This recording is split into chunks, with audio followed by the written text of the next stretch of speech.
El pequeño discurso con el que comienzo este programa, en esta ocasión no tiene nada que ver con el tema que vamos a tratar después en él.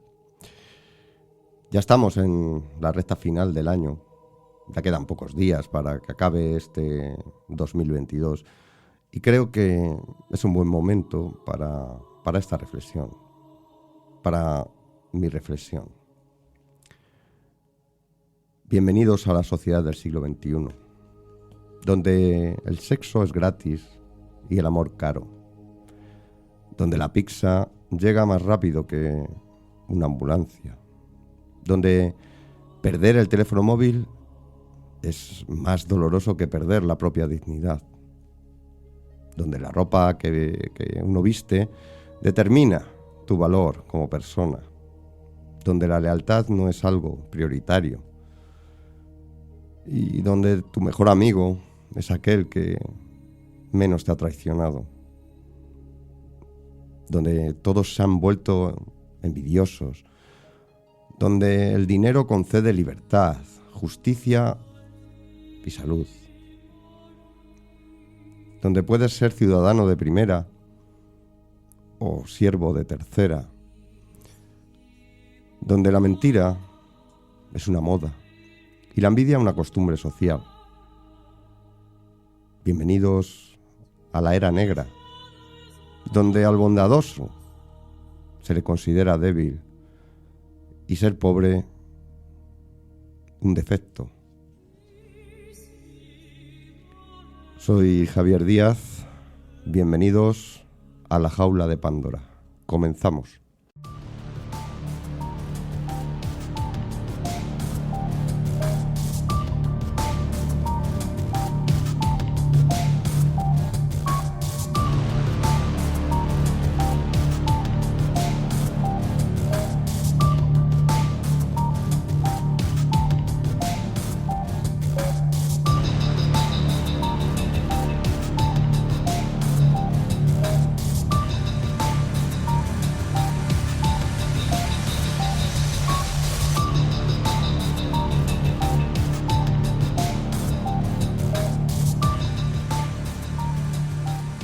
Pues comenzamos otro programa de la Jaula de Pandora, el número 29. Y como siempre comenzaré pues presentando a mis compañeros. En esta ocasión no está Ricardo, está de vacaciones en Sevilla. Y sí que está Óscar Díaz, el técnico. Ahí, muy buenas. Muy buenas. Hoy va a ser un programa, digamos, no vamos a hablar de un tema en concreto. Vamos a hablar, o voy a hablar de pequeños casos, curiosos casos, así como un popurrí, ya que no tenemos a compañero. Y yo creo que te van a gustar los casos de los que vamos a hablar. Son diferentes, o sea, son de lo más variopinto. Hay de todo tipo, ¿no? Sí, desde viajeros al tiempo a asesinatos y cosas, hasta experimentos extraños. O sea, va a ser, como digo, un popurrí que yo creo que va a gustar. Así que vamos a empezar con el programa.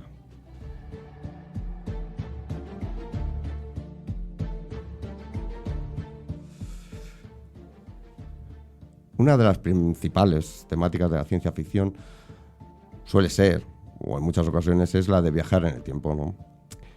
Ya sea viajar hacia el pasado o viajar hacia el futuro. Y es que esto a muchos nos gustaría, ¿no? El poder viajar en el tiempo.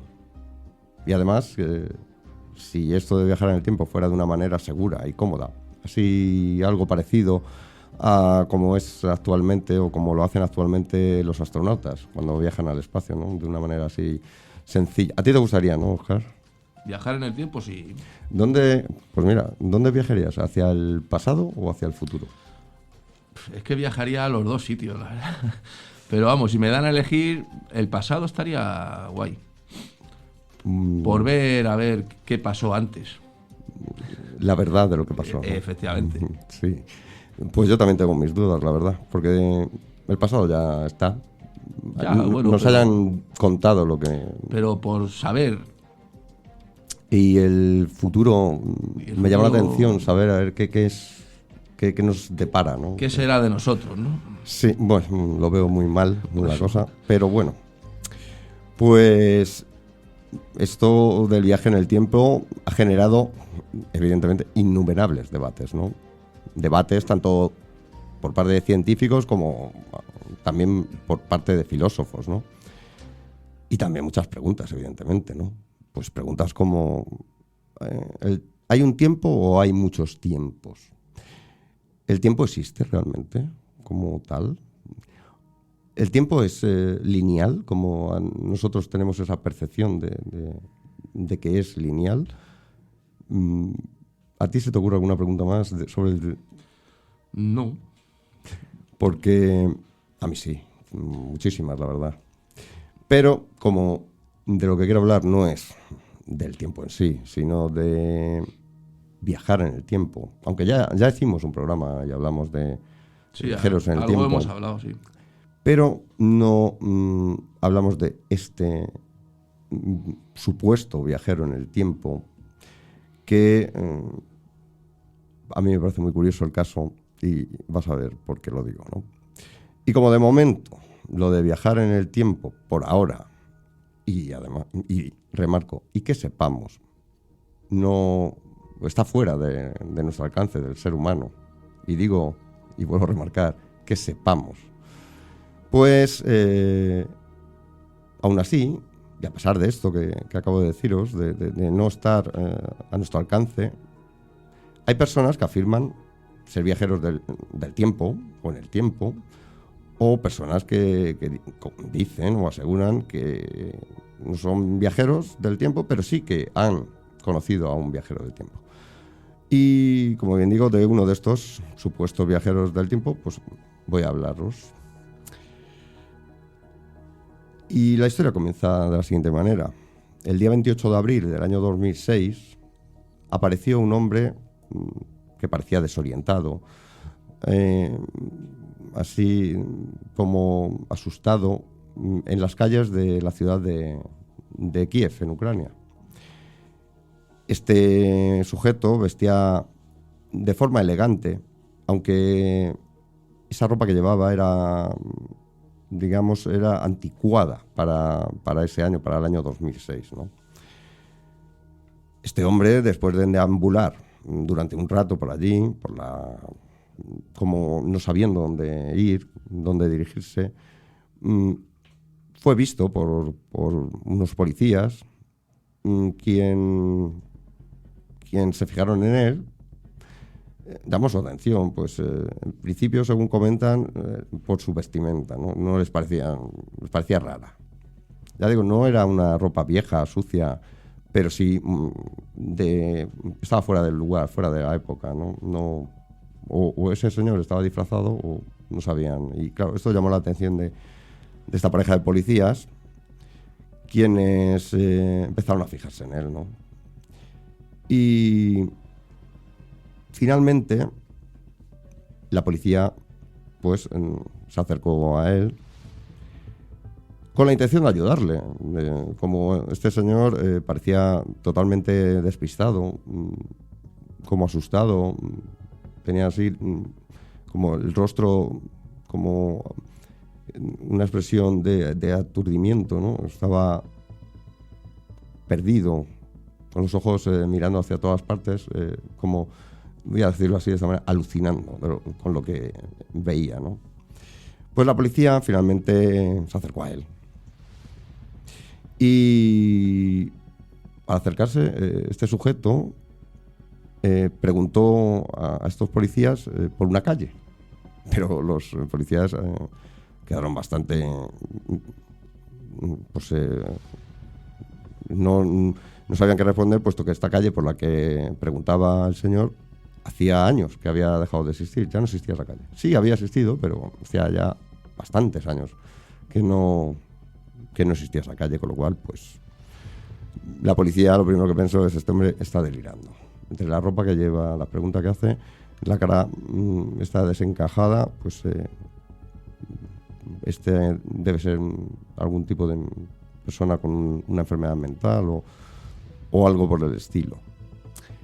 Pero decidieron pues pedirle la documentación pues para identificarlo, ¿no? Este señor les entregó la documentación que le habían solicitado la pareja de policías y quedaron atónitos los policías. ¿Por qué? Pues porque esa documentación que este señor entregó era una documentación que estaba expedida por la antigua Unión Soviética y fechada en el año 1950.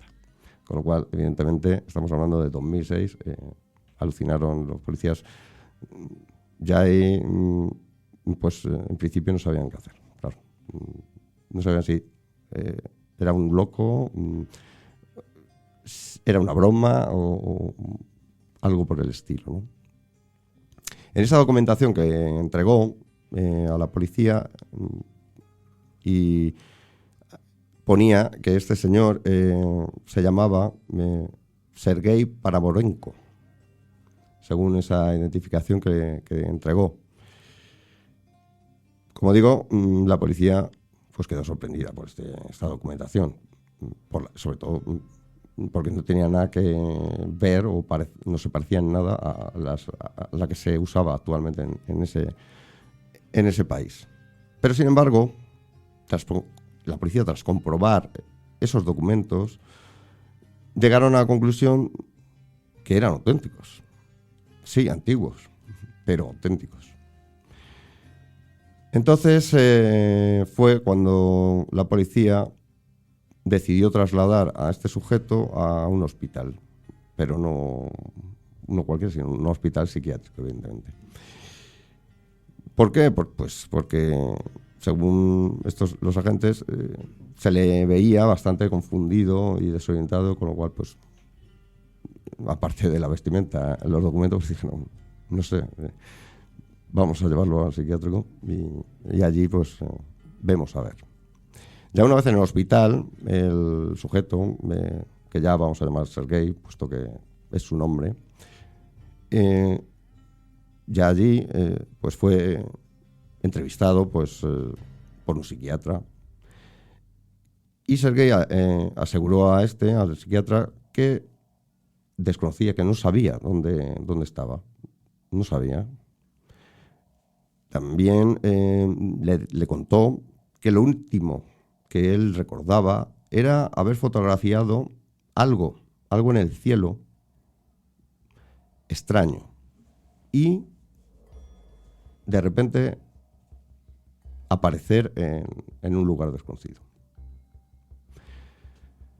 Bueno, en principio todo hacía pensar que Sergei había dado un salto en el tiempo de aproximadamente unos 56 años.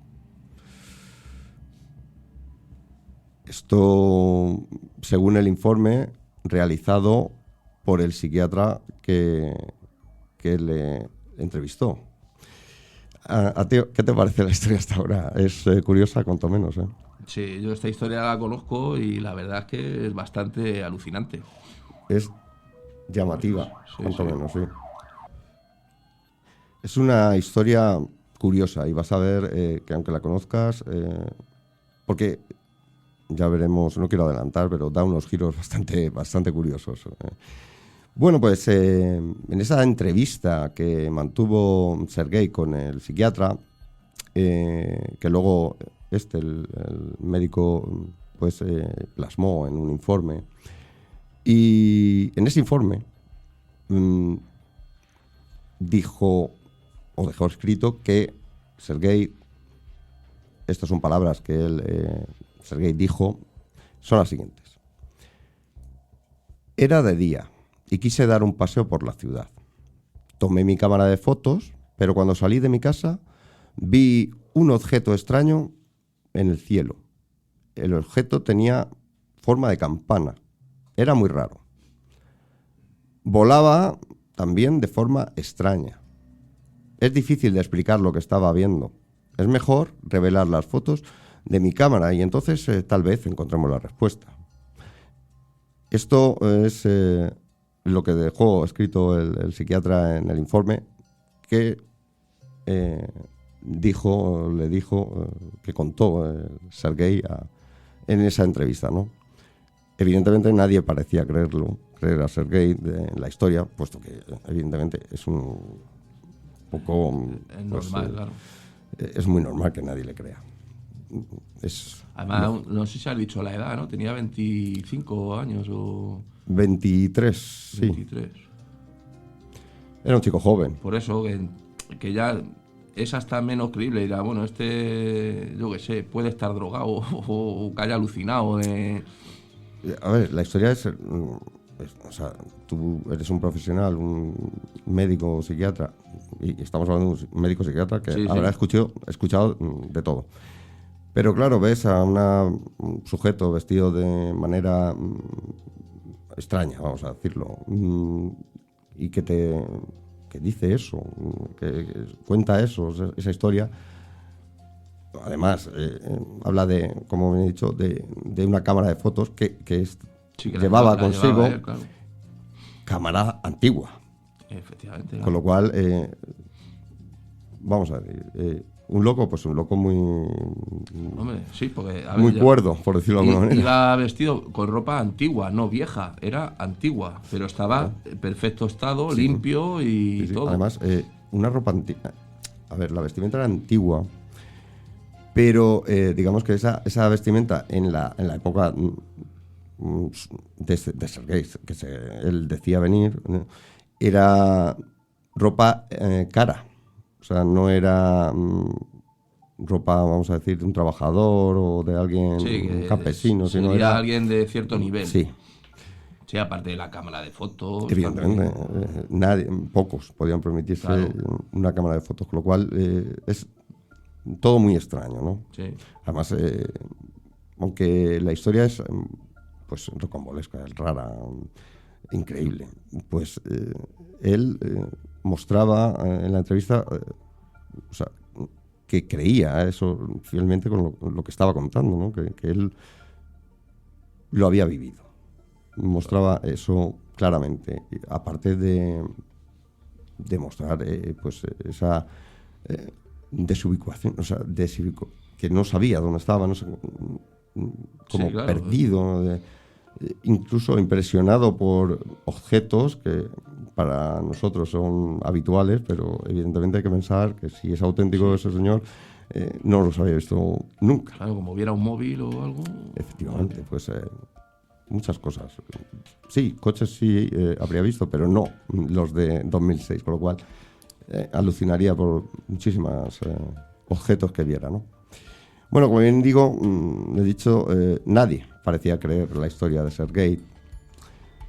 Y puesto que llevaba y había comentado lo de la cámara de fotos, que él había realizado unas fotos a ese objeto que él dice que vio, pues se decidió revelar el carrete de fotos de la cámara que él portaba cuando fue encontrado. Pero había un problema, y es que el modo o la técnica para revelar ese tipo de carrete, pues evidentemente en 2006 ya no se practicaba. Con lo cual, además, en 2006 hacía ya más de 30 años que se había dejado de usar ese tipo de carretes y claro, evidentemente pues la técnica para el revelado dejó de utilizarse. Con lo cual, tuvieron que buscar a un experto en revelado fotográfico y fotografía para que revelara ese carrete que estaba dentro de la cámara que llevaba Sergei. Bien, así fue como dieron con un experto de nombre Vadim Poismer, que era un experto en fotografía, y tras ver el carrete de fotos, la cámara y el carrete, sobre todo, pues afirmó que estaba sorprendido, en primer lugar, por el estado de aquel carrete, porque estaba en perfectas condiciones. Y, según comentaba este experto en fotografía, pues ese tipo de carrete había dejado de fabricarse hacía mucho tiempo. O sea, hacía como unos... bueno, él específicamente dice que se dejó de fabricar en los 70, en 1970 aproximadamente, con lo cual hace mucho. Eso llamó mucho la atención de este señor, y volvemos a lo mismo de antes. Si es una especie, por decirlo de alguna manera, una broma, es una broma muy elaborada, ¿eh? Sí, mucho se lo ha tenido que trabajar, sí. Aparte, para encontrar un carrete que hace más de 30 años que no se fabrica, una cámara y que estén encima en perfecto estado. Muy difícil y aparte de difícil, creo que también caro. No sé por qué me da. En buscarlo, encontrarlo. Hombre, sí, claro, eso tendrías que irte, yo que sé, a un coleccionista que tuviera alguno. Por supuesto. Bueno, pues este señor, Vadim Poixmer, finalmente consiguió revelar el carrete de fotos, y eso que mostraba el carrete, según comentó este señor, era bastante interesante lo que mostraba. Esas fotos que finalmente consiguieron pues revelar eran curiosas. Entre esas imágenes había una fotografía de la ciudad de Kiev, en lo que parecía la ciudad de Kiev en los años 50. En esa foto aparecía una mujer joven y estaba acompañada de Sergei. Vale. En la imagen, Sergei, una cosa curiosa de la que se percató pues, los investigadores, es que llevaba la misma ropa con la que había sido encontrado. Cosa que daba más credibilidad a su historia por el momento. Bueno, pues había otra imagen mucho más inquietante, y era la fotografía que mostraba ese objeto del que había hablado ya Sergei, ¿no? Y como bien había asegurado él, pues se mostraba ese objeto perfectamente en la fotografía. Se ve entre unos edificios un objeto con forma de campana. Evidentemente la foto es en blanco y negro, y no hay mucho, y muy mala calidad, por la época evidentemente. Aunque fuese la mejor cámara de ese momento, la calidad evidentemente no es muy buena. Pero sí se ve algo. Claro, ¿el qué? Bueno, ovni, claro, es un objeto que está en el cielo, desconocido, con lo cual, un ovni. Y esto, pues, nuevamente dio más credibilidad a la historia. Bueno, pues tras la entrevista, terminar de hablar con el psiquiatra, ver las fotografías junto a él y otro grupo de investigadores, bueno, pues Sergei fue llevado a su habitación y acompañado por el personal del psiquiátrico para pues que descansara, pasara la noche y demás. Bien, pues qué decir que desapareció. ¿Qué te parece? Ya. Me dejaron y no volvió a salir de la habitación. No. Cuando nuevamente, pues por no sé el motivo, desconozco, volvieron a esa habitación y entraron, ya no, sí, ya no estaba. Cuando fueran por la mañana a llamarle o cualquier lo que momento, sea, que no estaba ya. No estaba ya. Una habitación sin ventanas.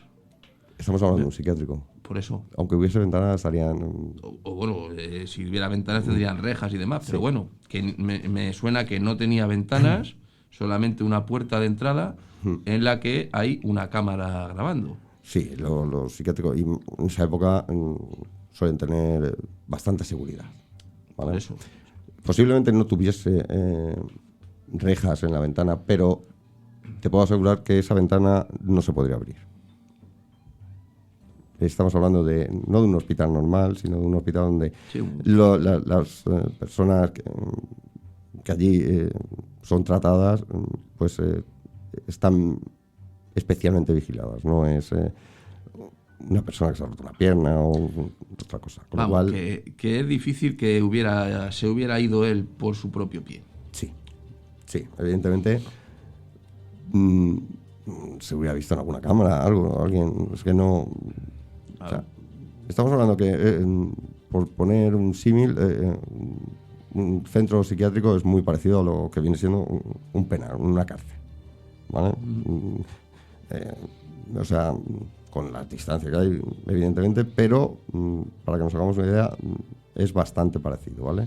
Hay dobles puertas que tienen que abrirte y demás. No es de libre acceso ni para pacientes ni para visitantes, o sea, con lo cual no creo, lo creo bastante difícil el que hubiese escapado de allí sin ser visto Claro, por eso. o si lo hubiese hecho. Después nadie lo encontró, ni siquiera fuera del centro, con lo cual yo creo que eso lo descarto. Sí, no, la cosa es que no se le ha vuelto a ver. Bueno, o sí, ¿no? Eso digo yo. Bueno, o sí. Bien, evidentemente, después de esta desaparición de Sergei, el centro y la policía decidió pues realizar una investigación, a ver qué había sucedido y quién era este hombre, ¿no? Y, bueno, en esa investigación la policía verificó que había, y voy a decir había, una persona con el mismo nombre, que era Sergei Panomarenko,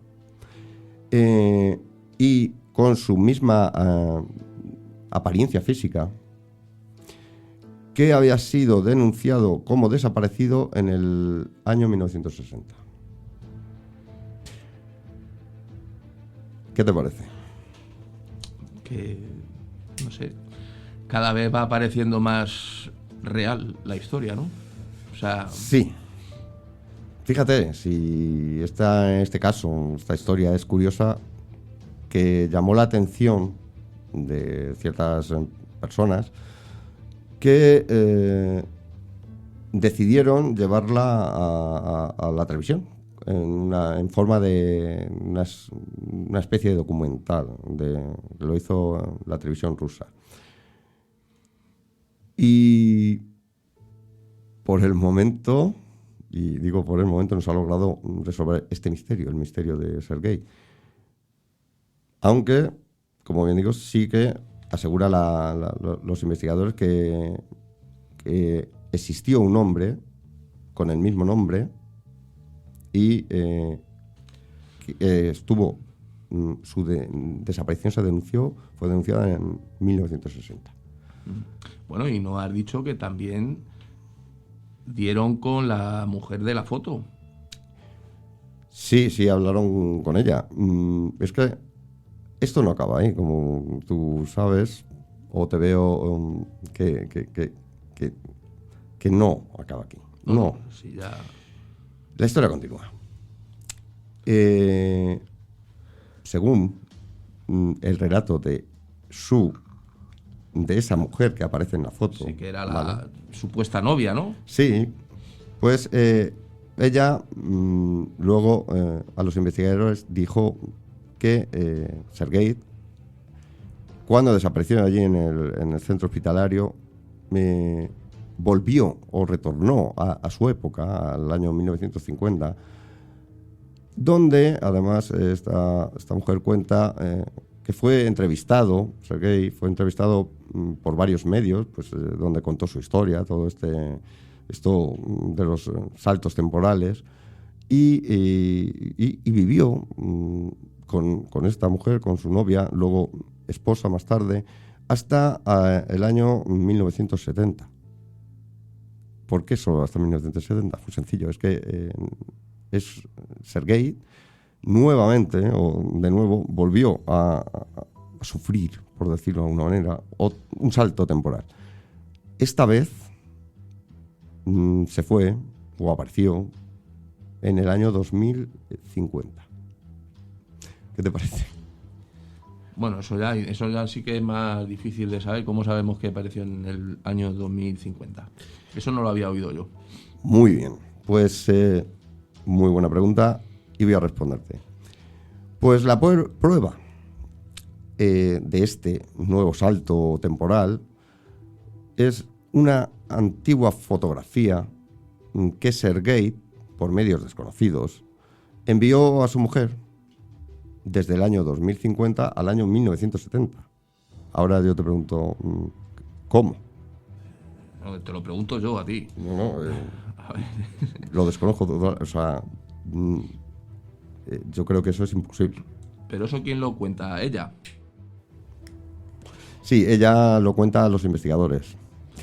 En el 2006. Sí, además, no sé, en que supongo que fue tras la desaparición, fueron a verla y claro, yo dar sé con que ella. En el 2006, cuando estuvieron investigando, la encontraron a Claro, ella. pues ahí fue cuando ella dijo, sí, y cuenta lo siguiente. Muestra la fotografía en la que, en la parte de atrás, en la parte posterior, Sergei escribió un mensaje para ella, para su mujer.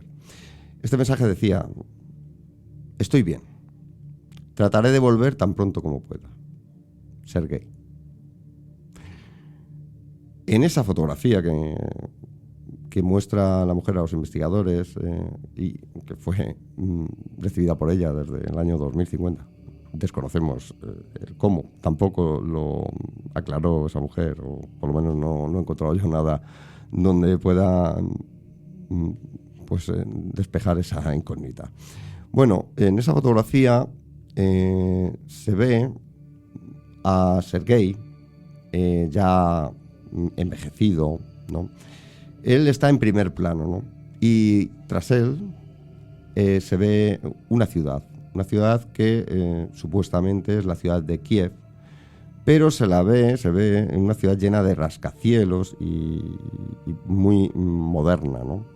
Esta vez la fotografía es en color, evidentemente, aunque también de baja calidad, cosa que también llama la atención, puesto que en 2050 la calidad debería ser, increíble, aunque claro, como no sabemos cómo la mandó, también, y fue recibida en 1970, pues bueno, no sé.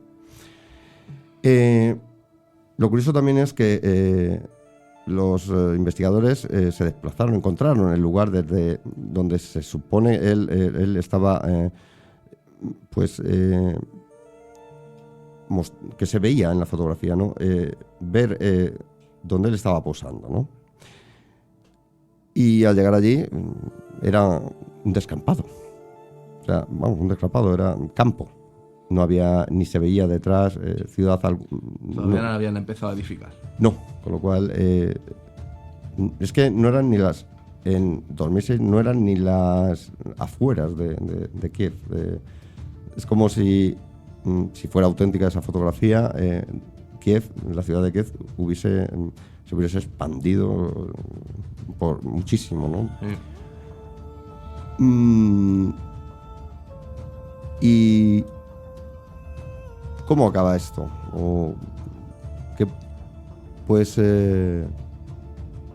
Después de esto, de hablar con esta mujer, con su supuesta esposa, nunca más se ha vuelto a saber de Sergei. No sabemos si está en el 2050 o ya se ha ido al 5000 o... Claro, sí, o se ha ido a otro año, claro. No lo sabemos. Y es que el suceso parece bastante fantástico para ser cierto. Pero yo, la verdad que hay algunas cosas que dices, joder, es bastante cierto, ¿no? Parece, parece bastante real. A ver, yo mientras investigaba para de este caso, no hay mucha información o muchos datos si buscas en lengua inglesa o en castellano. Claro que hay que tener en cuenta que cuando sucedió el caso, aunque ya había acabado la Guerra Fría entre Rusia y Estados Unidos, Eh, siempre ha existido esa Guerra Fría, ¿vale? Sí. Siempre hay, y con lo cual no es de extrañar que si era cierto no hubiese demasiado o ni siquiera hubiese llegado pues la historia a Estados Unidos, ¿no? A los medios de comunicación de Estados Unidos y ni a ningún otro país, o sea. Pero eso, el que no haya datos o información del caso en otros idiomas, no sé, no es una prueba de que sea, bueno, que no sea cierta, ¿no? Ya. Incluso yo diría más. Para mí da más credibilidad, puesto que los rusos son, al igual que los chinos, bastante expertos en ocultar, es decir, cosas que suceden fuera de lo común dentro de su territorio. Y creo que si fuera falsa, sí habría más datos. Se hubiera extendido más, ¿no? Por otros sitios. Sí, hubieran salido más cosas a la luz, ¿no? Claro. Pero para mí, personalmente, creo que el no tener datos, o la mayoría de datos, incluso el documental, nunca ha sido pues traducido a Sí, además otros tienes idiomas, doblado, ¿no? En YouTube tienes la entrevista que le hacen, se supone. Sí, y el documental también se puede encontrar, el documental que hizo la televisión Sí, rusa. bueno, eso es lo que... Vale, pero un documental como ese, ahora que están tan de moda estos monumentari, estas cosas como lo de las sirenas, el megalodón y demás, nunca ha sido doblado a otros idiomas, con lo cual a mí personalmente me da más credibilidad sobre la autenticidad del caso. Bueno, yo se le he visto con subtítulos en español, sí, alguno que se ha dedicado a poner los subtítulos. Por eso yo, no sé, esto es otro de esos casos que a mí Es raro. me deja con dudas, no lo sé. Es raro, pero tiene sus cositas que dices, puede ser real, ¿no? A ver, hay imágenes de Sergei, como tú bien dices en esas entrevistas con el psiquiatra. Claro. Están las fotografías. La cámara de seguridad se ve cuando entra, claro, a la habitación. Hay imágenes, claro, pero... Sí, bueno, no puede sabemos, ser todo un montaje, pero claro. ¿y qué ganan con ese montaje? No sé, tampoco... Así a primera vista nada. Por eso, no sé. Yo lo voy a dejar ahí como en stand-by. Sí, a ver, no te lo puedes decir, es 100% auténtico, pero oye, tiene sus cositas que parece bastante real. Podría ser, voy a decirlo así, parte real, parte no real. También. O una... A lo mejor la desaparición no es real. Bueno, sí desapareció. Sí, sé bueno, lo que tú quieres decir. Sí. Fue desaparecido. Sí, pero que no se fue a otro... Ya. Saltó en el tiempo, sino que le hicieron desaparecer. Sí, porque la historia es auténtica y dijeron, pues vas a desaparecer y vamos a ver, a estudiarte, a ver por qué has saltado o a ver qué ha pasado aquí. No sé por qué. Digo yo. No sé por qué, Óscar, dices eso, si eso nunca lo hacen los gobiernos. Eso lo suelen hacer los gobiernos. No, pero es raro, pero alguna vez pasa. ¿Raro? Sí. Pues yo conozco un montón de casos en que, vamos, y como tú bien dices, de desaparecer, vamos a decir, voluntario forzoso, claro, por parte del gobierno o además, otras cosas. Es verdad, porque lo de la cámara, ¿tú no te acuerdas que parece ser que lo de la cámara de seguridad, hay como un fallo ahí, hay un lasu de que parece que cuando cambia la fecha o algo así, pues se ven que hay como un cambio de que a lo mejor entra, no sé, es que no me acuerdo. Que han sido editadas, ¿no? Han sido sí, que como que entra el miércoles, por ejemplo, pero luego de repente salta el domingo la cámara, algo así. Me suena que pasaba algo raro con la cámara de seguridad. No lo descarto, es que hay... Ya sé, pues buscaba información del caso, he visto pseudo expertos o personas que dicen ser expertos que han analizado la fotografía, esta última del año 2050, y argumentan que el fondo es falso, que... Bueno, no sé. Bueno, pero yo esa sí, vale, puede ser falsa. Yo te hablo hasta el 2006. Luego ya lo del 2050... Pero vamos a es que esta segunda parte, por llamarlo de alguna manera, del siguiente salto temporal al 2050, si ya tienes la primera parte de la historia, ¿vale? que es bastante dudosa, pero vamos a decir más creíble. Pero ya lo rematas con esto segundo, da descrédito a la primero. No descarto, ojo, que esta segunda parte sea... Eso lo he inventado. Efectivamente, sea... ¿Por quién? Pues no lo voy a decir, pero lo sabemos. Fuese, digamos, sacada a la luz para desprestigiar, para dar menos credibilidad a la primera caso, parte. Claro. Que esto tampoco lo suelen hacer los gobiernos, ¿no? No. Para nada. Por lo tanto, y como punto final del caso, pues ahí lo dejamos en stand-by. No sabemos y evidentemente tampoco nunca vamos a saberlo. A mí es un caso interesante, curioso. Sí, curioso es. Y vamos a continuar.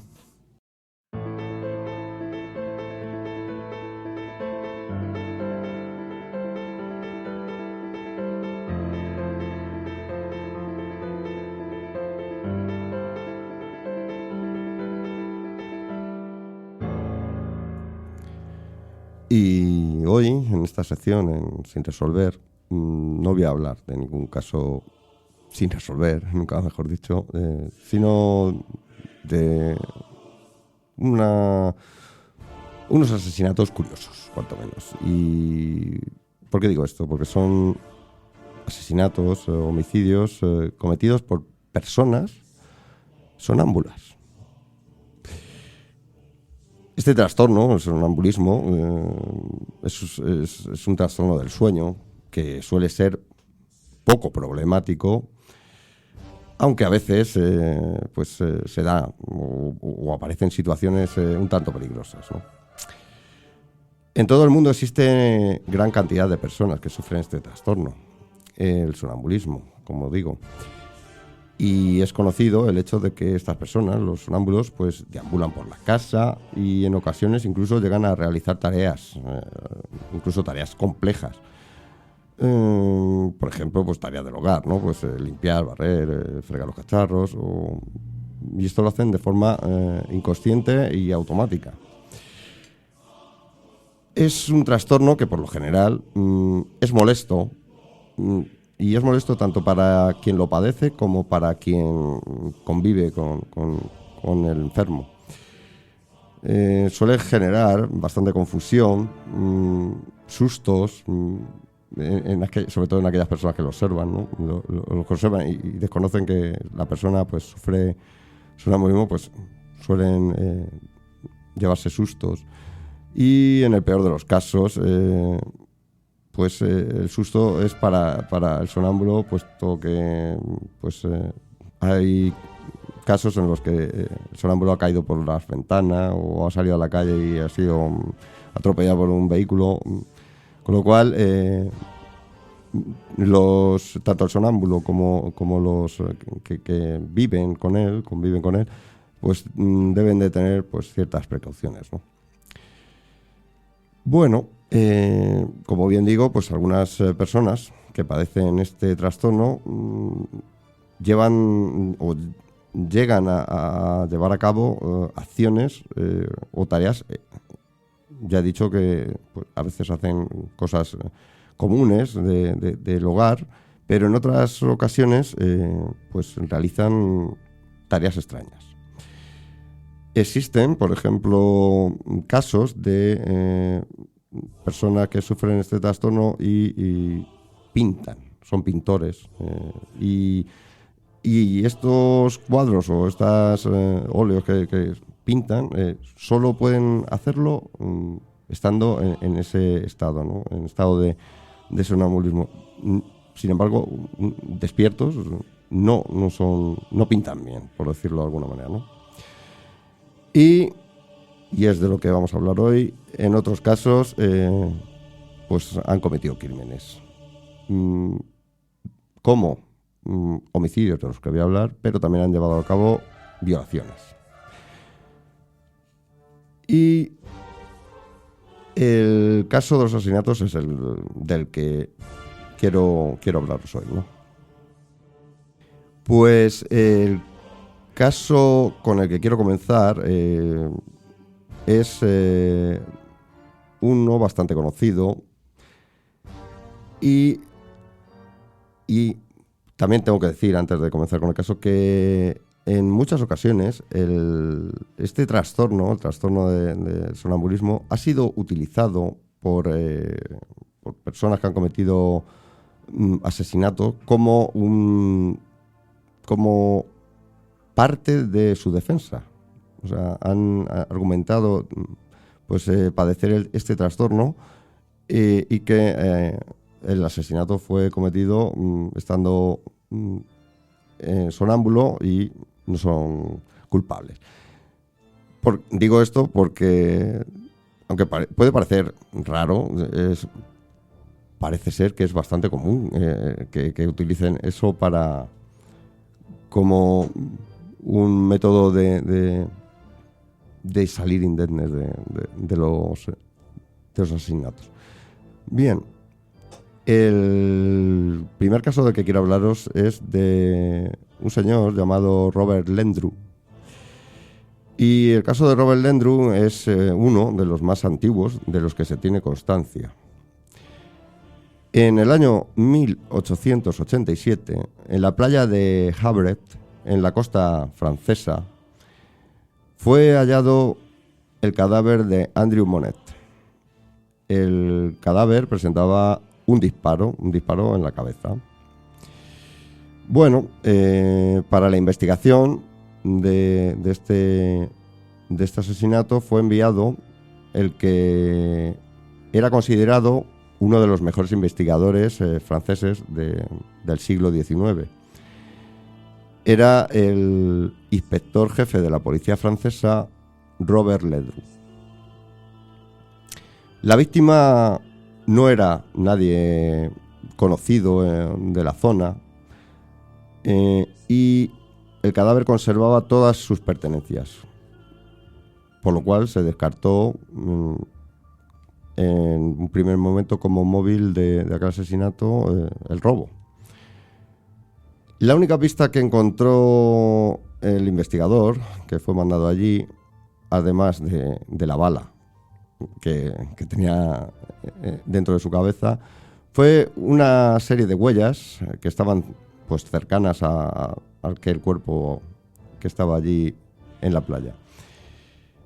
Esto lo vio el inspector y las observó detenidamente, ¿no?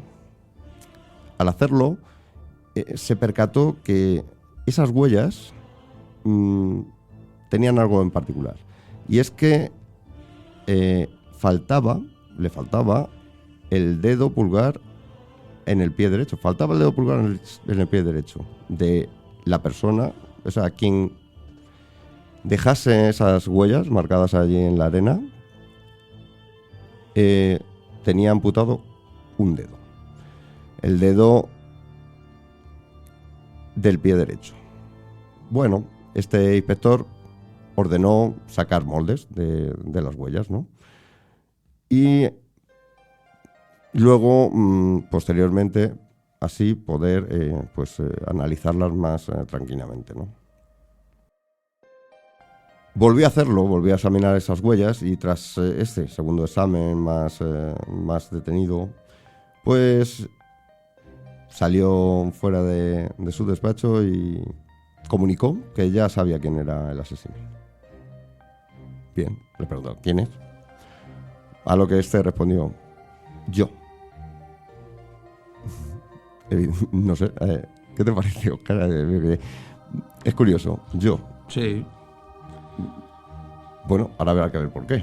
Dice ser él el autor de este asesinato. Bien, lo primero que hizo sus compañeros fue detenerle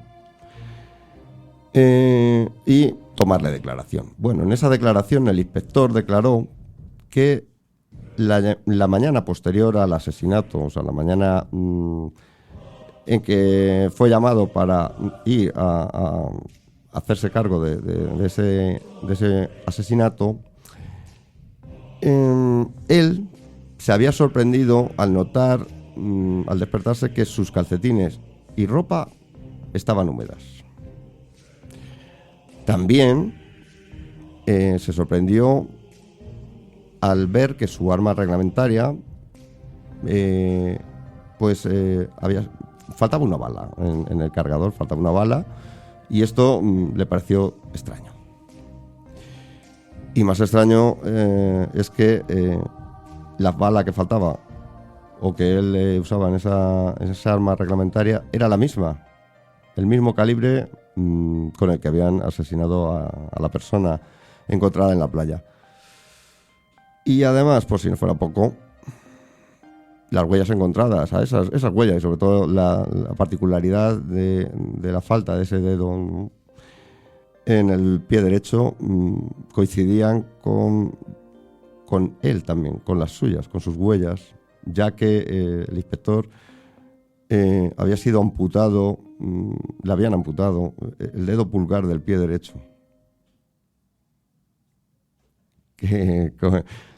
Sorprendido. Sí, curioso. Bueno, claro, las personas que tomaron declaración al inspector quedaron sorprendidas, evidentemente, pero las evidencias eran bastante abrumadoras.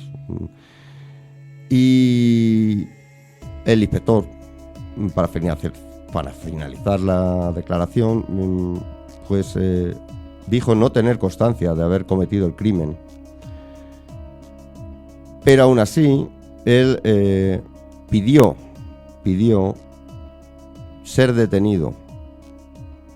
Y esto lo argumentó diciendo que él consideraba que podía ser un peligro.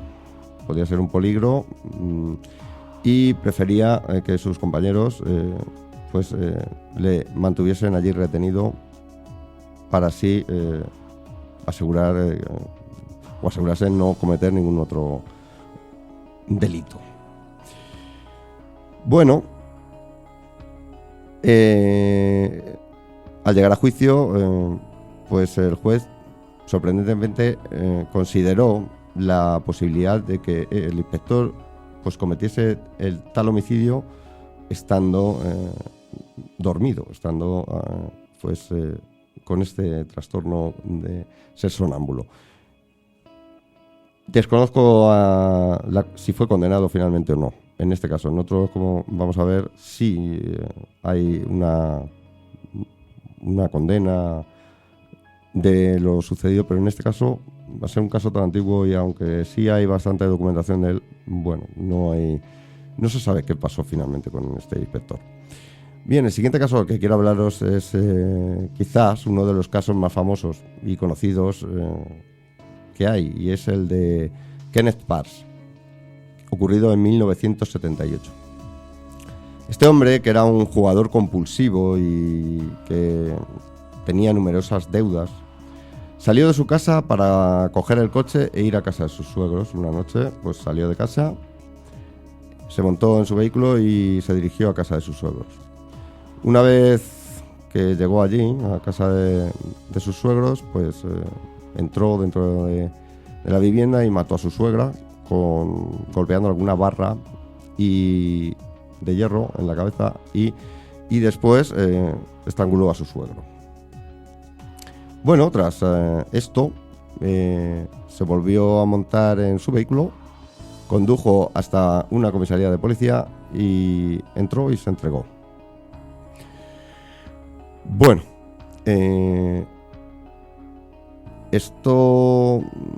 este suceso tiene la particularidad que durante todo ese proceso, incluso llegar a la comisaría, el sujeto estaba, Kenneth, dormido. Bueno, Kenneth, este señor ya fue diagnosticado como sonámbulo desde hacía tiempo y tras cometer estos asesinatos fue analizado con la técnica de la encefalografía y la medición de ondas de sueño y esto confirmó que durante esas pruebas pues cambiaban estas ondas y y la encefalografía cambiaba estando en diferentes fases del sueño, ¿no? Me explico. Estando en un periodo de sueño no profundo es cuando pudo cometer estos actos. Además, cometerlos sin tener conciencia real de haberlos cometido. Bueno, fue llevado a juicio y finalmente fue declarado inocente. Claro, a ti esto, Óscar, como en este caso, que sí sabemos que fue a juicio y fue sentenciado como inocente, vamos, fue absuelto. ¿A ti te parece, no sé cómo preguntar, justo? Porque sí cometió un asesinato, no es consciente, pero sí lo hizo. Sí. No sé. Yo creo que alguna condena le tendrían que haber puesto. A lo mejor no la misma, como si lo haces a sabiendas, pero algo, no directamente ser absuelto, ¿no? Porque has matado a 2 personas, haya sido dormido o no.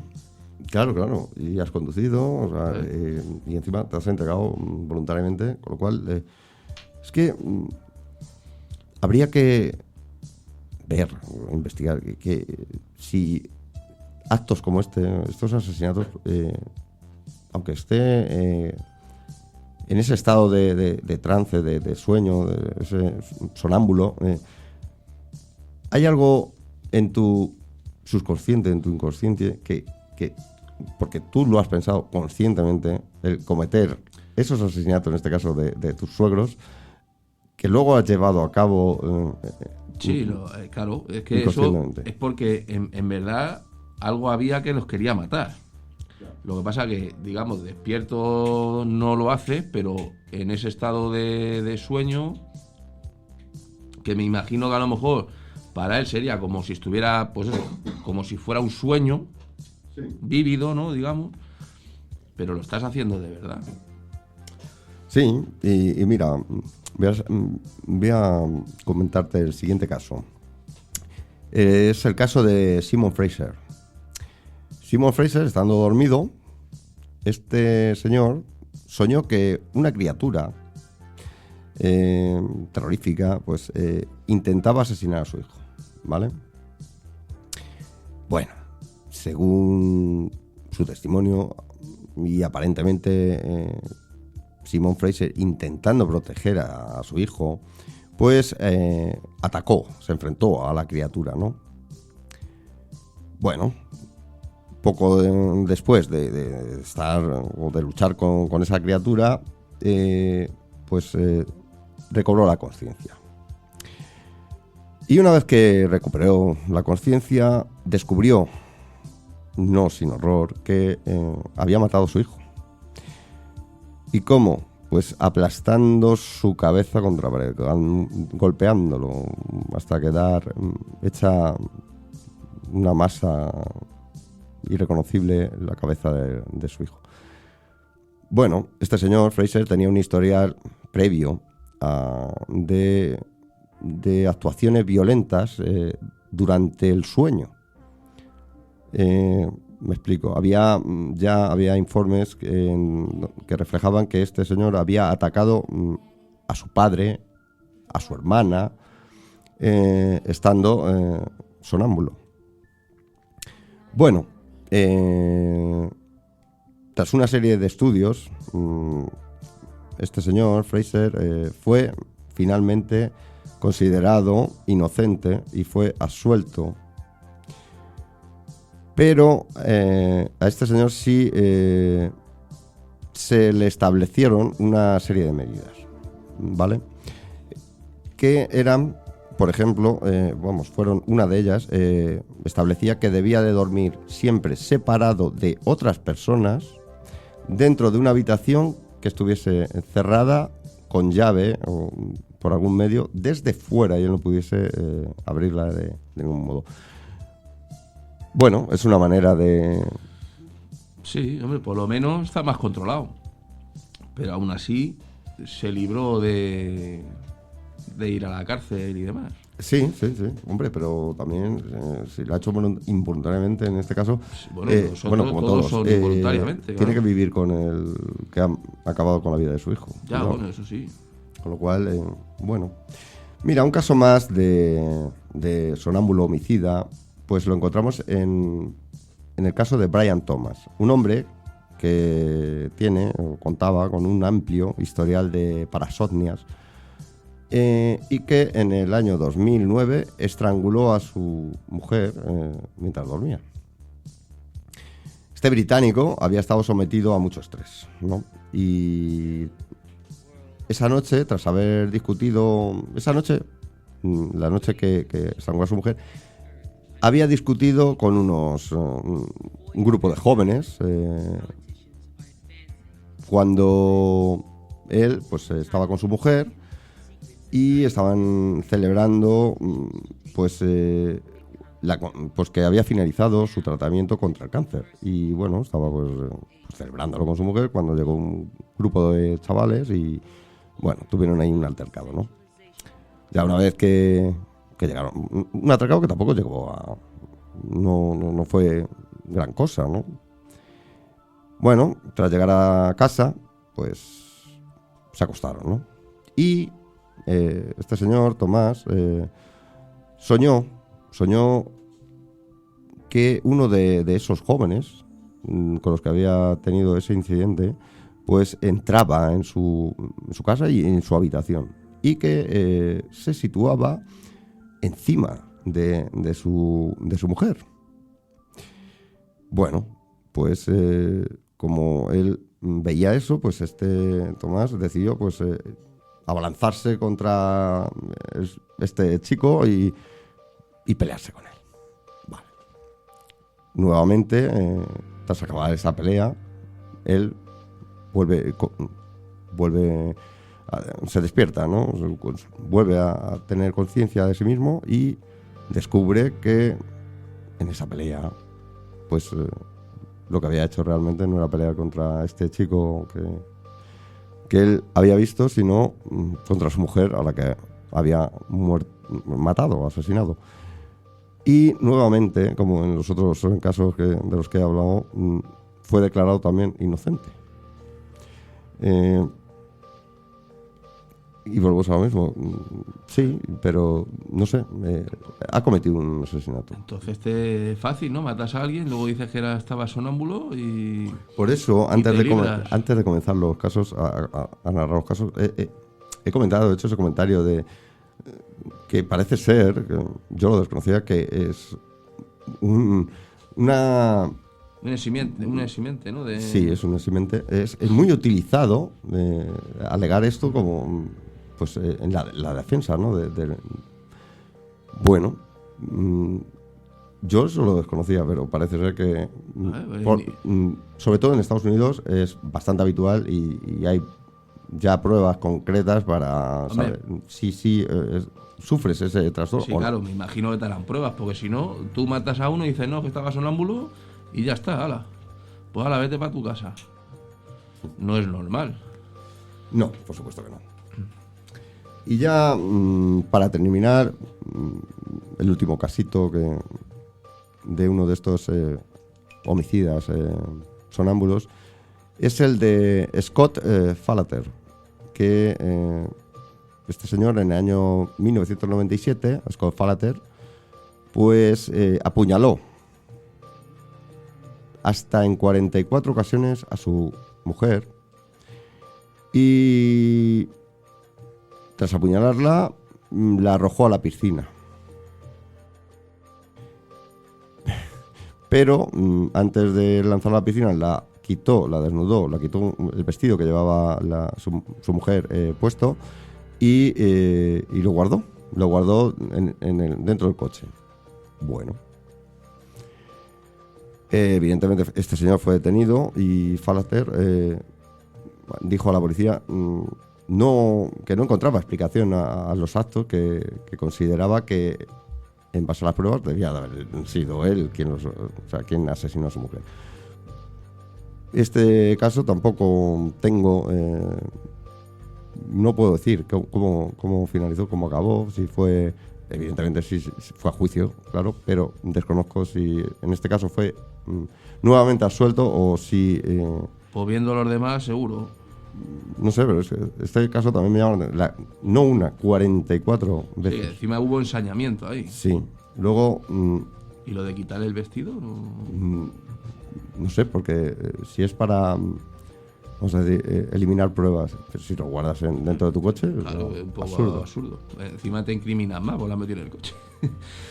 No sé, pero nuevamente me vuelve a dar a mí la impresión de que realmente él había pensado en más de una ocasión en acabar con la vida de su mujer, cosa que por algún motivo no llegaba a hacer o llegaba a cometer ese asesinato siendo consciente, estaba despierto, por decirlo de alguna manera. Y sí, eso que le impedía o que le frenaba eso, vamos a decirlo de alguna manera, esas ganas o por lo que fuera de acabar con ella, estando dormido, pues se disipaba, dejaba de tener ese freno y daba la rienda suelta a eso que él deseaba, ¿no? Por decirlo de alguna manera. Bueno, a mí me parece curioso esto de... No sabía que... Y estos solo son unos cuantos de los muchísimos casos que parece una cosa, no sé, rara. Y lo es, o sea... Pero no voy a decir que es una cosa común, que personas en estado de somnolencia, siendo sonámbulos, pues cometan este tipo de delitos, de asesinatos, de homicidios, violaciones, pero hay más de 1000 casos registrados, más de 1000. Bueno, si lo comparamos con la población mundial, no es mucho, pero son unos cuantos. Pero solo digo los documentados. ¿Cuántos habrá que no? Sí, por eso. Y bueno, pues con esto terminamos y continuamos con el programa.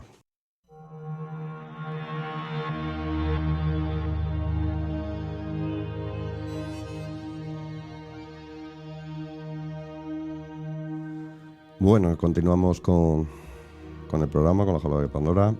Y ahora vamos a hablar de algo más ligero, no tan espeso como los casos de los que hemos hablado hasta ahora.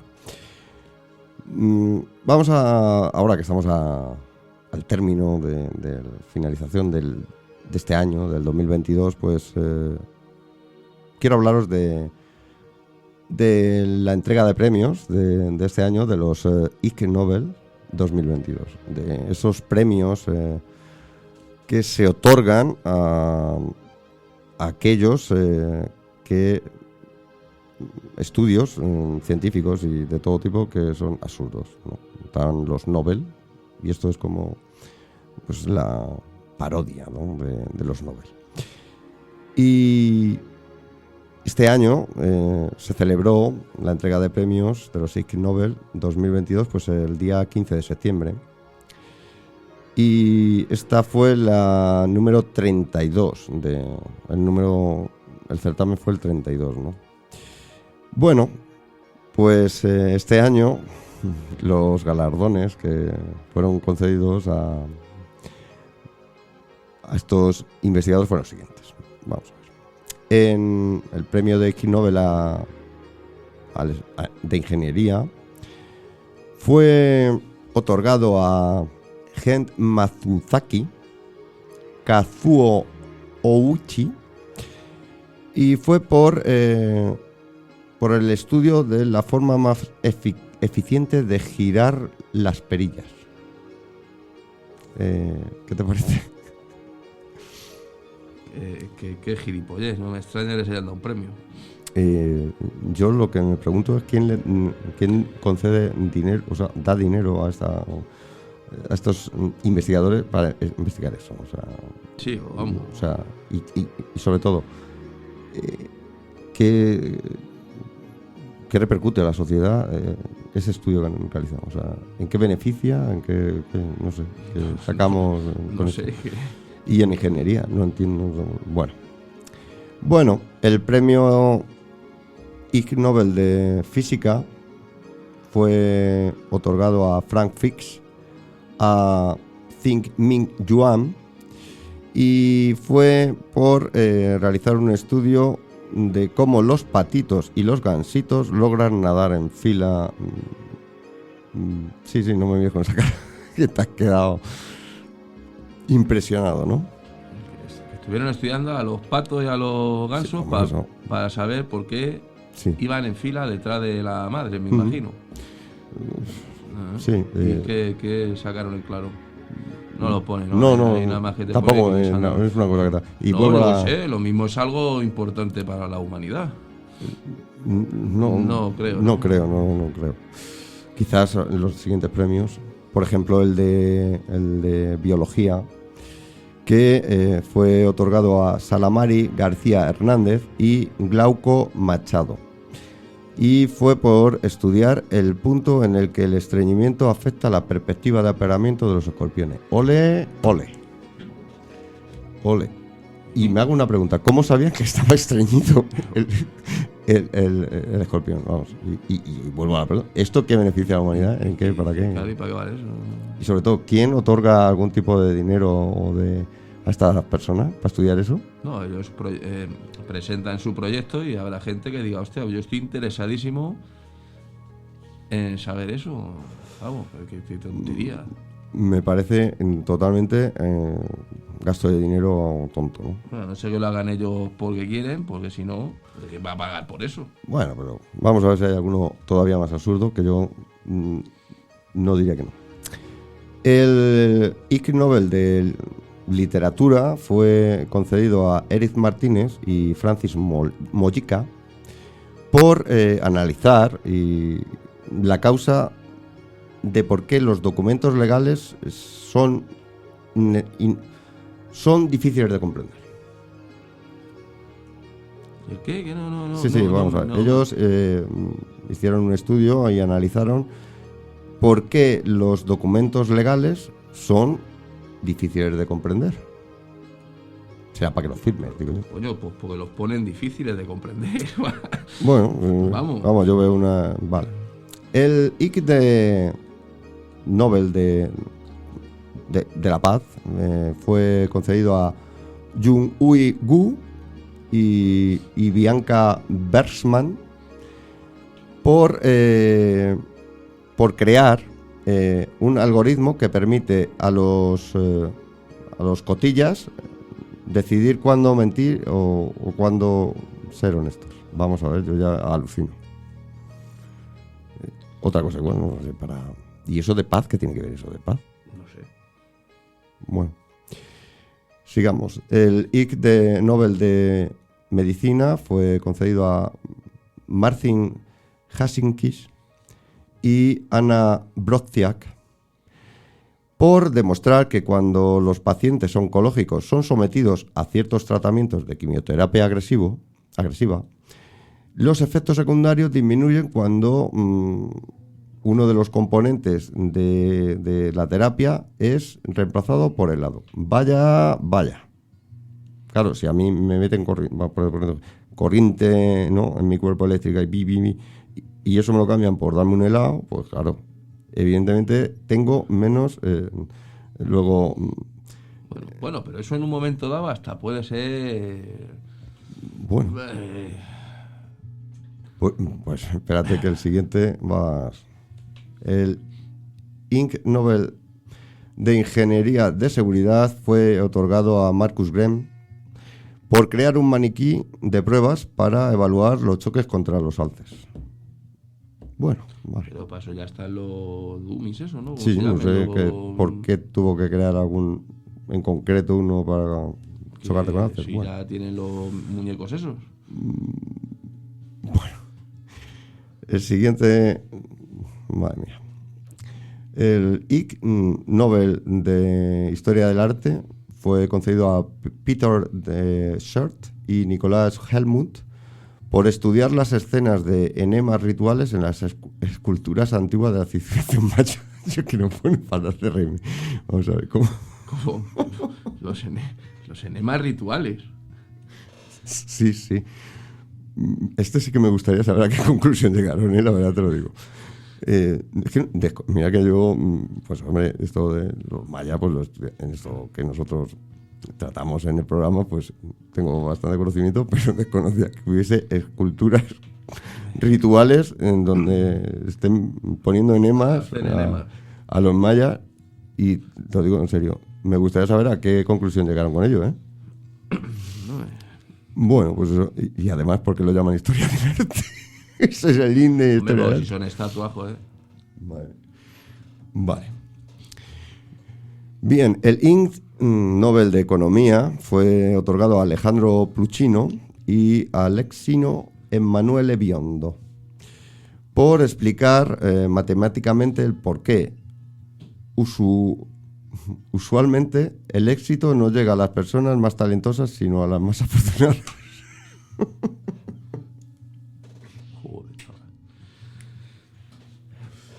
A ver, en serio, hay gente que da dinero, o sea, hace donaciones hasta a los... Que esto se había que ver las conclusiones que sacan. Sí, no, hombre, estoy seguro... ¿Cómo han llegado a Sí, yo sobre todo te lo digo, y la voy a buscar, ya me lo he apuntado, lo de los enemas. O sea, yo estoy curiosísimo. Curiosa es, sí. Y la de los escorpiones también me llama la atención, porque sobre todo saber cómo ellos llegan a la conclusión de que el escorpión está estreñido. Estarán unos días siguiéndole a ver si hace sus cosas o no. Y Pues, si no hace nada, pues dirán, está estreñido. Pero si es tímido y sabe que le está en Bueno, claro. Bueno, pues estos fueron los premios. Y encima les darán dinero por ganar el premio. Pues ya sería la otra. Claro, bueno, hombre, porque tiene que continuar con sus Para que continúe, claro. investigaciones que son evidentemente, y no cabe duda, importantísimas para el devenir del mundo y de la sociedad en general. Ay, señor, ¿cómo va? No me extraña que vayamos camino de la teoría del Dubái, ¿no? Bueno, pero por si no te has sabido a poco, te quiero hablar a ti y a los oyentes sobre las más extrañas teorías científicas que hay en el mundo, tanto de hace tiempo como a día de hoy, ¿no? Y por empezar, pues por una muy curiosa, y es que en el año 1913 el clérigo inglés Charles Webster pues publicó un libro llamado El lado secreto de las cosas.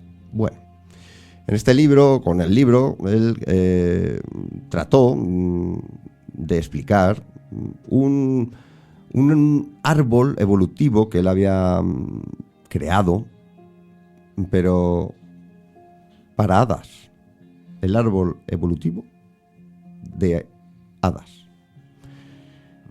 Y dentro es el fantástico, no lo dudo, libro, pues él dice, y estas son palabras textuales de ese libro: cuando eran parte del mundo vegetal, estos seres dependían del grano, de avena y trigo para vivir. Posteriormente, cuando ya pertenecían al mundo animal, se alimentaban con hormigas y abejas. Actualmente están en el estadio de minúsculos espíritus de la naturaleza. Claro, cuando digo actualmente me refiero, supongo, al 1913 aproximadamente, que es cuando escribió este señor ese libro, ¿no? Bueno, pues para no quedarse corto, este clérigo dice que cuando ya las hadas estaban en el punto de minúsculos espíritus de la naturaleza, que cuando llegaban a ese punto, según él, observarlas era muy agradable. Dice en su libro que las diferentes razas de hadas tenían distintos colores para diferenciar las tribus, la pertenencia a la tribu porque según él, pues había diferentes tribus. O sea, que él la veía, entonces.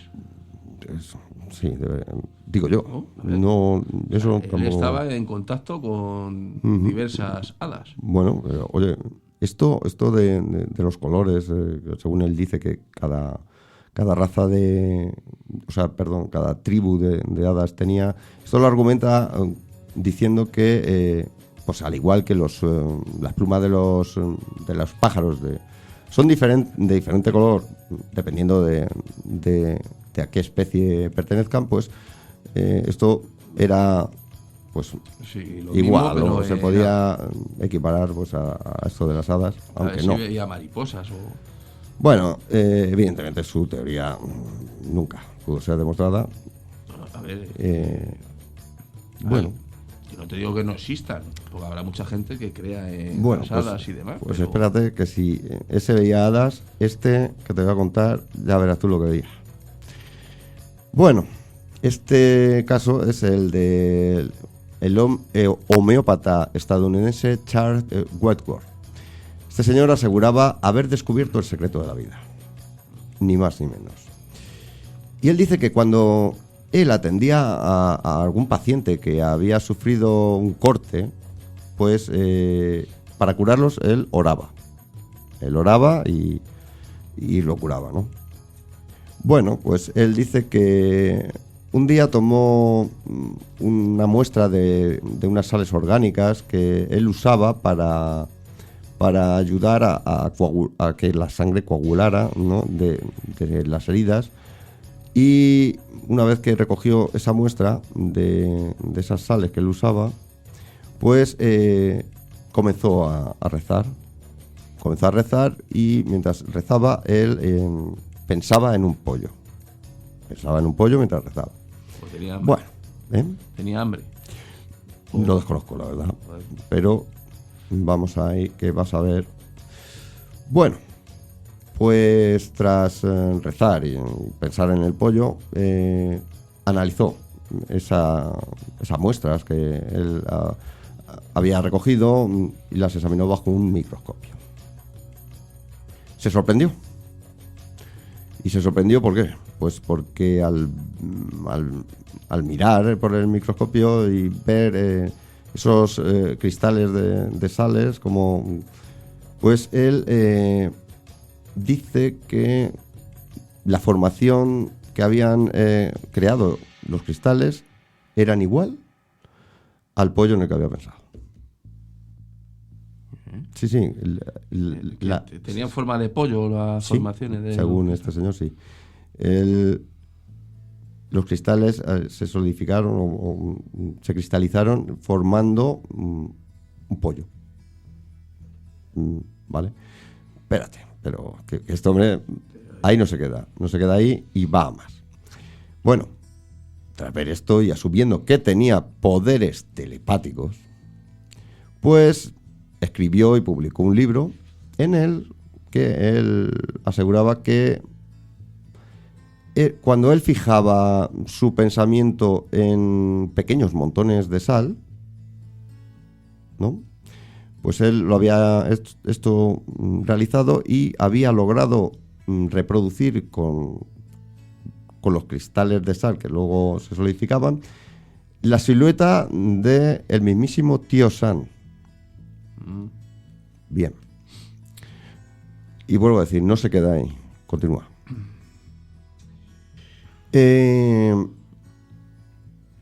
Pues según este señor, el telépata homeópata, pues las sales también podía él transformarlas con su pensamiento en animales minúsculos, tales como cangrejos o peces. ¿Pero vivos o...?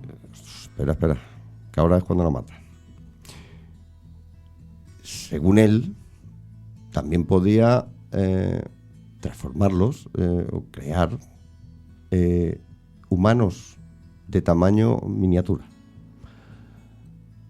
Y él dice que de estas creaciones mentales la mayoría de ellas no estaban vivas. A excepción de una raza microscópica de pulpos, que además él aseguraba que eran el origen de la vida en la Tierra. Los pulpos esos. Sí. Que él creaba con, voy a decirlo así, con su poder mental. Bueno, y con un montón de sal, ¿no? Sí. Curioso. Yo en este caso me iría más a las sales de baño, la droga, que porque este hombre no estaba bien, ¿eh? Desconozco cómo acabaría, en qué hospital o algo así, porque no creo que... Pero espérate, que todavía... Vamos con el siguiente. El siguiente voy a hablar no de una persona en concreto, que sí, pero de una creación. Creación que es conocida, no sé si te suena, que es el homúnculo. Sí. Bueno, el homúnculo, pues si alguno de los oyentes no sabe qué es, pues primero hay que decir que es difícil definir, la verdad. Pero yo diría que es una especie de humano artificial minúsculo que los alquimistas creaban o cultivaban en sus laboratorios, ¿vale? Bueno, quizás de la historia más famosa sobre la creación de uno de estas mini humanos, especie de humanos, de un homúnculo, es la de Paracelsus, que era un médico suizo-alemán que vivió allá por los años 1493, entre 1493 y 1541. Este señor, Paracelsus, también era químico, astrólogo, místico, alcohólico y alquimista. Ya he visto que he metido, porque esto me llamó la atención porque buscando información sobre este señor, entre su biografía incluye como, no sé, si fuese algo que haya que incluir, por ejemplo, en el currículum o algo, alcohólico. Vale. También nos dice mucho de lo que a continuación voy a narrar, claro. Bien, este señor escribió un libro titulado De Rerum Natura, donde Paracelsus describe cómo crear un homúnculo. Y lo describe de la siguiente manera. Bien. Él describe que hay que dejar que el esperma de un hombre se pudra en un vaso sellado por 40 días. Cuando haya transcurrido este periodo de tiempo, será algo así como un hombre, pero transparente y sin cuerpo. Y continúa diciendo, si se le cuida y se le alimenta con sangre humana durante 40 semanas, se convertirá en un infante. Este señor, Paracelsus, de hecho, afirmaba que él mismo había creado un homúnculo que llegó a tener 30 centímetros de altura. Bien. Y ahora me viene a mí, por ejemplo, cuando dice que cuando transcurrió un tiempo será algo así como un hombre, pero transparente y sin cuerpo. Entonces no es nada. Si es transparente y sin cuerpo, ¿en qué se parece a un...? Será algo ahí gelatinoso, dice, así, ¿no? Será algo así como un hombre. No sé. Si es un hombre, pero transparente y sin cuerpo, es que no es un hombre. O sea, no es nada. Tendrá cierta forma, pero será como gelatinoso, ¿no? O transparente. A ver, si es esperma, pues... no sé. Y cuando luego afirma que si se le cuida bien y además se le alimenta con sangre humana, además debe de ser, durante 40 semanas se convertirá en un infante. O sea, que va creciendo.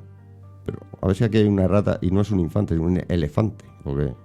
Yo creo que inventó los primeros Tamagotchi, ¿no? Algo así. Yo ya sé, quizás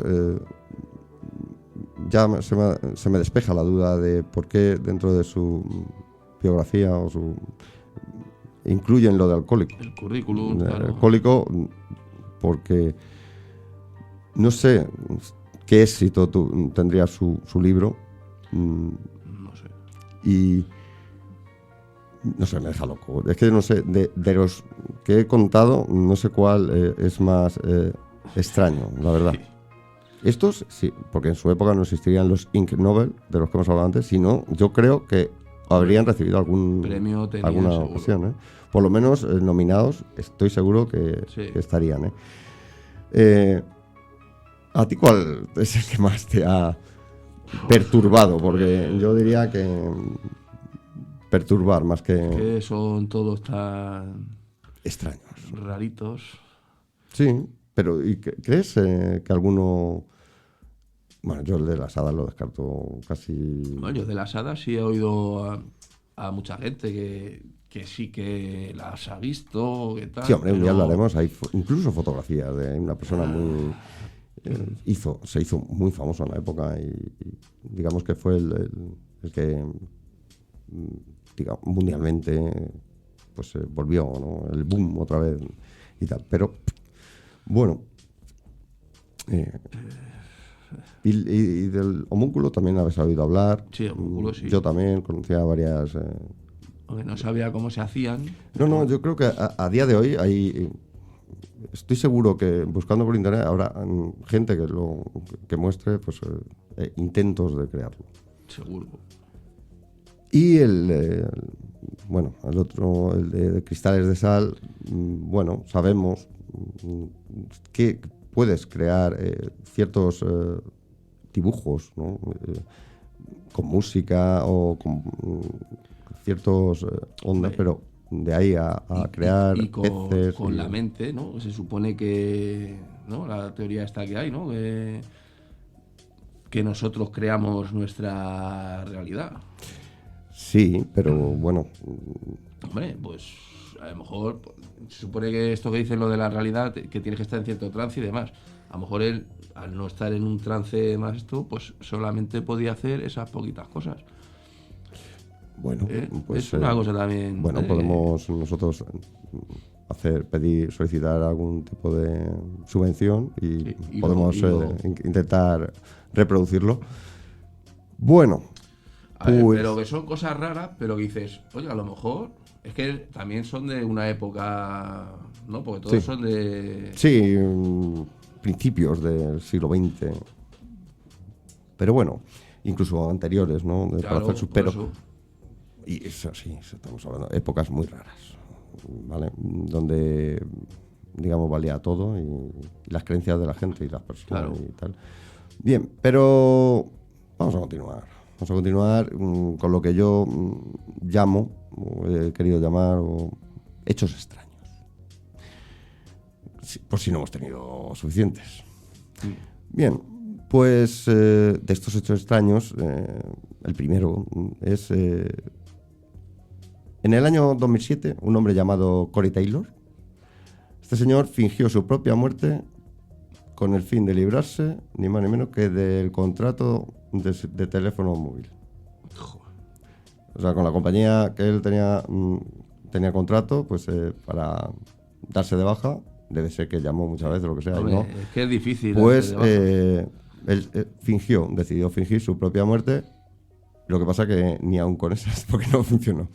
Curioso, pero bueno, es... o sea, que aun estando muerto le seguían pasando la factura, ¿no? Llamaban. Bien. Por ejemplo, en 1923, en el año 1923, un jinete llamado Frank Hayes, este jinete ganó una carrera en el Vermont Park, en la ciudad de Nueva York, y ganó a pesar de estar muerto. ¿Qué pasó? Pues que en el transcurso de la carrera, Frank, el jinete, sufrió un ataque al corazón y por unos... Pues, que se murió... murió mientras iba encima del caballo y... Pero pues, si no se cayó. No, permaneció sobre la silla de montar hasta que su caballo pues cruzó la línea y además como ganador. ¿Qué te parece? Sí. Y como bien has dicho, él no cayó. Tuvieron que darlo por válido, o sea que, porque ha llegado el caballo y el jinete. O sea que, curioso. Él, claro, evidentemente no no se llevó por su No, el parte. premio no lo recogió, ¿no? Y vamos con un dato científico. Y es que la luz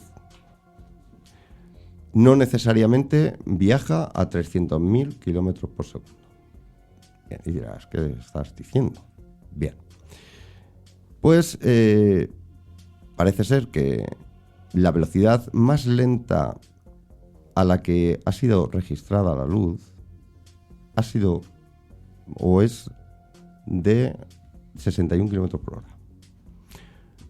Esto fue durante un experimento y me parece curioso, porque tendré que investigar más, pero me llama de qué manera frenar ese claro.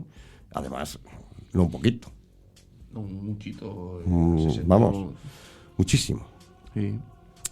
Y por si no tan parecido, lo suficientemente absurdo, alguno de los experimentos o estudios realizados en los que antes hemos hablado, en los que fueron galardonados en los Ig Nobel, pues te voy a decir uno que debería de también recibir uno, aunque sea honorífico de esos. Y es que fue una serie de experimentos que fueron realizados con macacos rhesus macho. Este estudio realizado dio como resultado que los macacos machos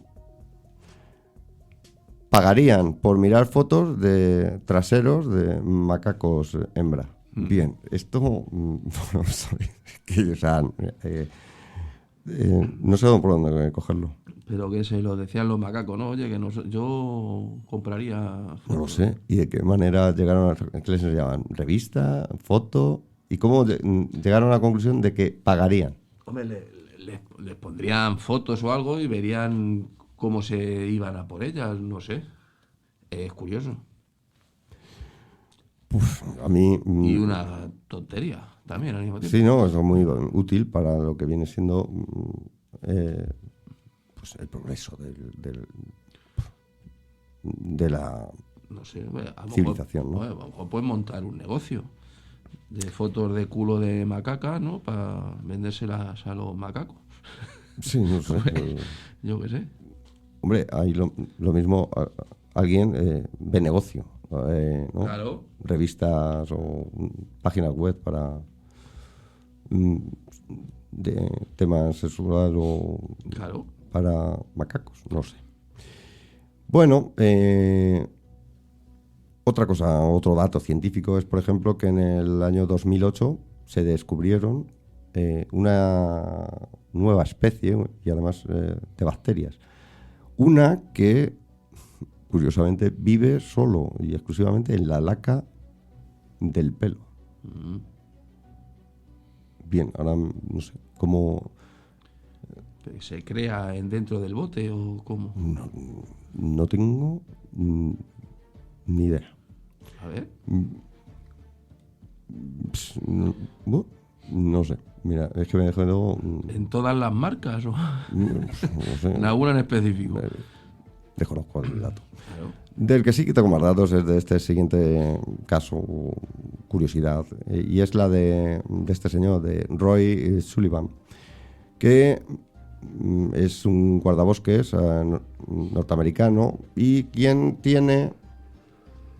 ostentaba, hay que decirlo así, el récord por haber sido la persona alcanzada mayor cantidad de veces y además sobrevivir por un rayo.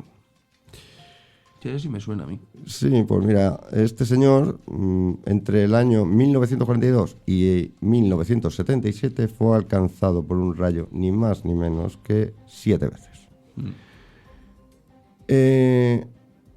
Y fíjate qué tontería más grande, que no murió en ninguna de esos con ninguno de esos rayos que le alcanzó, sino que murió de un disparo que se dio él mismo en un accidente. O sea, hay que... Bueno, yo te iba a decir de un resbalón en la ducha, pero sí, bueno. Pues, pero vamos, manera más tonta. Y, por si fuera poco, este señor, ya estando enterrado en su tumba, nuevamente en su cayó en su lápida un rayo, partiéndola en dos. O sea, Eso porque comía muchas lentejas. no sé, pero Comía algo... mucho hierro en pero el vamos a ver, cuerpo. es que... La cosa es cómo sobrevives a 7 siete. rayos. Porque ya el último le dio igual. Pero vamos a ver, es que estadísticamente que te peguen 7 rayos ya es, vamos. Pero Pero si y- encima te pega y encima sobrevives, Ya, alucina. pero ¿y no compraba lotería ese hombre? No lo sé, pero Porque vamos. no sé si alguien se tuvo la idea de vamos a estudiar a este señor a ver por qué hay en su cuerpo, qué pasa Claro. para atraer los rayos, ¿no? Eso sí, y esto lo tengo claro. Cuando había nube, estaba solo, o sea, no había ni Dios a su alrededor. Estaba, vamos, No, eso seguro. oían un trueno y se desalojaba a quitaban todo el mundo. Vamos, ya ves. Bueno, porque es que... Y ya para finalizar te voy a hablar de música. Y es la interpretación musical más larga de la historia. Y te diré que esa interpretación musical se está tocando Todavía. en estos momentos. ¿Dónde? En una iglesia en Alemania. Es una obra del compositor George Cage y lleva por título Tan lento como sea posible. Bien, esta obra, esta interpretación musical comenzó el día 5 de septiembre del año 2001. Estamos en 2022. 23 Todavía ya. 23 casi prácticamente, todavía continúa y terminará en la mitad del año 2640. Creo que no vendieron ni una entrada. No, la gente se le haría un poco largo. Decirte que la última vez que en esa melodía cambió una nota, la nota que estaba sonando, fue en octubre del año 2013. No veas tú que... Pero ¿y quién lleva tocando? Sí, yo también me lo he preguntado cuando estaba Se- escribiendo, ¿eh? Se irán turnando el que esté tocando, ¿no? Pero que estamos hablando ya de Que llevan 20 años. Pero es que a mí tengo mis dudas de que esa iglesia donde está sonando esta sinfonía permanezca en pie en el año 2640. Es que no pueden pasar cosas ni nada. Que estamos hablando que todavía faltan 620 años más o menos. O sea, Sí, claro. una barbaridad. Como tú bien dices, ¿quién está ahí? Tocando la... Claro. Tiene que ser aburrida, no, lo siguiente. Joder, eso es, a ver, normal. Porque es que está sonando la misma nota desde el 2013. Como si una de estas notas... Vamos. Y la pregunta, ¿alguien lo está viendo? Pues no, Yo creo, vamos a ver, y ya hablando en serio, supongo que será en automático. Pero, vamos, no sé. Y también me gustaría saber cuánto tardó en escribirla. Porque, no sé. escribirla tardaría menos, porque las notas las haces normal. Luego ya si las alargas todo lo que quieras, ¿no? No sé. Pero, Digo yo, vamos, no sé. no sé, mira, yo es que de tema... de, pues crear partituras, escribir... Claro. No tengo ni idea. La verdad que nunca he estudiado nada de Ni idea. tema musical, pero me llama la atención. Y ya para finalizar, y siguiendo hablando de música, te cuento que... O te pregunto, ¿sabes? Así sabes, ¿cuál es el instrumento musical más extraño, digo, del mundo que ha existido o existe? La flauta de Bartolo. Pues podría ser. Ni idea. No, sí me suena así, pero no sé ahora mismo. No, yo creo que esto no lo acierta ni nadie, vamos. Pues voy a despejar tu incertidumbre. Pues el instrumento se llama Katzenklavier. Katzenklavier. Nombre muy sencillito. Y es un instrumento hecho con gatos. O sea, que ponen al gato ahí y les tiran del rabo para que suene Efectivamente, maulle, ¿no? más o menos. Es como, vamos a decir, como un órgano de iglesia, para que te hagas una idea, donde al tocar pues le pega un caponazo al gato o le Sí, le tira del rabo, le hace algo para que maulle. Maulla. Cada gato tendrá No, una... parece ser que o sea, vamos a ver, ¿cómo sabes que no te va a tocar el gato? O sea, quiero decir, yo qué sé. muy difícil, ¿no? O que vas pillando gato por la calle, no sé. No, hombre, y depende de lo que le hagan. Una vez maullará de una manera, otra vez maullará de otra, el gato, ¿no? Entonces, ¿cómo sabes? Tocando la tecla, tú en un piano, por ejemplo, suena una nota. En este instrumento, ¿cómo le pillas al gato? No sé, vas improvisando ahí. Joder. No sé. Evidentemente, ya no existe, claro, porque esto habría que verlo, vamos. No, eso no, es que no le sacarían mucho partido para hacer música. Para nada. Y parece ser que ponerlo a punto, ¿no? Y Sí, era difícil, ¿no? Claro. Y demás, ¿no? Afinarlo era Hombre, afinar, igual que hay afinadores de piano, pues esto es afinador de gato. No entiendo. Tócale un poco más el bigote. Absurdo, no llego a esto, vamos. Eso no... Y ya puesto, pues se me acaba de ocurrir. Podemos inventar nosotros otro más absurdo, ya puesto a inventar, yo no sé. Uno que toques con chancla, yo qué sé. Bueno, eso... Esto a día de hoy estaría totalmente con los animalistas, Bueno. vamos, meten fuego al instrumento en sí. Y bueno, pues hoy no quiero alargar más el programa. Hoy no tenemos la sección recomendaciones, puesto que no está nuestro compañero, está allí en Sevilla disfrutando de, supongo que una buena temperatura, o mejor que la de aquí de Madrid, puesto que siempre hace calor, sobre todo en verano, allí en Sevilla.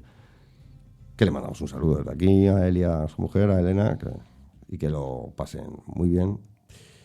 Y nada, despedirme de ti, no sin antes que recuerdes a nuestros oyentes las formas de contacto. Pues a través de los comentarios de iVoox, sobre todo, en Instagram, en Facebook, y ya está, ¿no? Y bueno, y en el correo electrónico, lajauladepandora@gmail.com. Claro que sí. Y para cualquier cosa, para proponernos, criticarnos, preguntarnos, cualquier cosa. Y antes de terminar, quiero decir que el próximo programa, y estando en la fecha que estamos, es evidente de que va a tratar, ¿no? Vamos a hablar de la Navidad, de lo oscuro de la Navidad, de Papá Noé, de todo lo que es no tan bonito en Navidad. Que hay más de lo que puedes imaginarte. No, yo no conozco mucho de ese tema. Pues ya verás, como es curioso. Y bueno, vamos a finalizar, como siempre, con una frase, pero solo despedirme de ti. Gracias. Pues nada, hasta el próximo programa.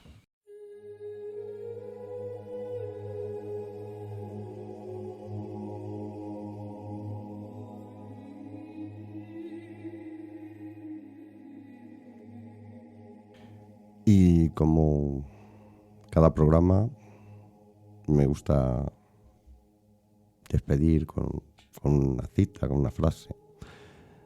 En el programa de hoy, en esta ocasión, es una de Steve Erickson. El futuro solo promete una cosa: sorpresas. Muchas gracias por escuchar el programa. Soy Javier Díaz. Hasta el próximo programa.